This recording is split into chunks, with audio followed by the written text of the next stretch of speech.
Ahoj, akú školu študuješ? Študujem na Animuse v oblasti cestovného ruchu. Si spokojná na tej škole? Tak som spokojná, ale prakticky som, teda pôvodne som vôbec na tú školu nechcela ísť. Aké máš vzťahy s učiteľmi? Myslím si, že mám také vzťahy ako každý študent s každým. Stalo sa ti niekedy, že si mala aj zlé vzťahy s nejakým učiteľom? Že by na tebe sedel? To sa každému stane.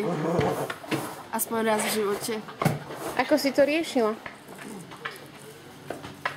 Nijako. Si sa nesťažovala u nikoho? Nie, ja som mi to vracala. Aj sa potom časom zlepšili tie vzťahy? Že sa to Nie, posunulo? bolo to ešte horšie. Takže čo by si odporúčila iným študentom, na ktorých sedia učitelia? Aby zdrhli zo školy. Ďakujem ti za rozhovor. A ja. Ďakujem.